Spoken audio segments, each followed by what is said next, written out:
Ito mga kaibigan, pakinggan po natin ang mensahe ni kapatid na Eli tungkol po sa mga mahilig sa mga pamahiin.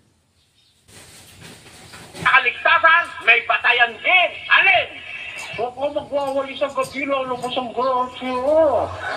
Kasi mo, yan ang iyo. Kaya mo nalang bukas na lang mga pagsikat na araw. Laganap ng biyaya ng Diyos pagsikat na araw. Kaya guys, pagkalumpog ang araw, wala lang biyaya ang Diyos. Karamihan sa tao'y nagawa gabi. Yun. Hindi ginawa lahat ng tao'y walang biyaya ang Diyos. Ano ba? Oo nga, no? Sikat na ang biyaya ng Diyos. Kaya pagkagabi, tumpog na araw, huwag ka magwawalis. At lalabo, dyan mo kinuha yung paniniwala mo ngayon. Sa pare. Yung mga bata, papilahin mo. Papilahin mo. Ating ikaw ilagpas sa kabaong. Kabaong. May sumunod, talaga may susunod. May susunod talaga. Ikaw nga yata ang susunod Yun lang. Saan mo kinuha yung paniniwala mo ngayon? May batayan ba yun? Wala. May batayan nun? Nasa Biblia ba yun? Wala. Salita ba ng Diyos yun? O salit-saling sabi ng mga tao, ipinaniwala sa atin na hindi natin sinuri kung saan ang galing ang batayan? Pata niya? Yan mga kaibigan, kung ano-ano kasi itong itinuturo ng mga tao na pamahiin. Yan yung tinatawag na salit-saling sabi, mga kaibigan.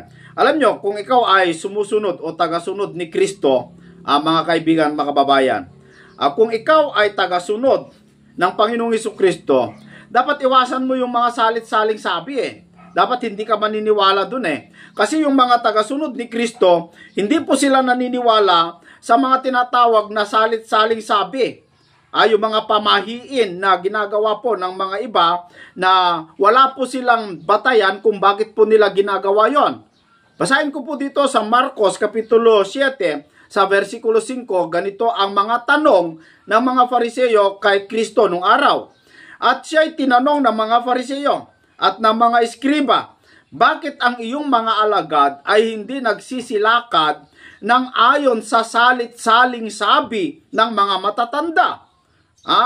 Ibig sabihin, itong mga alagad ni Kristo, hindi po sila lumalakad o hindi po sila sumusunod sa mga salit-saling sabi ng mga matatanda. Kaya tinanong ng mga Fariseyo at mga Eskriba ang Panginoong Hesukristo kung bakit yung mga alagad niya ay hindi sumusunod sa mga salit-saling sabi ng mga matatanda, gaya yung sinabi ng kapatid na Eli. Sa verse 7, sagot ng ating Panginoong Hesukristo, datapwat walang kabuluhan ang pagsamba nila sa akin, sabi niya, sa mga Fariseyo, na nagtuturo ng kanilang pinakaaral ng mga utos ng mga tao. 8. Nilisan ninyo ang utos ng Diyos at inyong pinanghahawakan ang salit-saling sabi ng mga matatanda. So, dahil po sa mga salit-saling sabi na ginagawa ng mga tao, nilisan nila ang salita ng Diyos. Inalis nila, pinabayaan nila, mas sinunod nila yung mga salit-saling sabi. Napakalaking kasalanan yan sa Diyos. Laking kapusungan yan sa Diyos, mga kaibigan at mga kababayan. Kaya sana po yung mga nagsasabing sila'y Kristiyano, sila'y tinatag ng Panginoong Hesukristo, tanggalin nyo yan, yung paniniwala ninyo sa salit-saling sabi. Walang kabuluhan yan. Yan ay malaking kasalanan.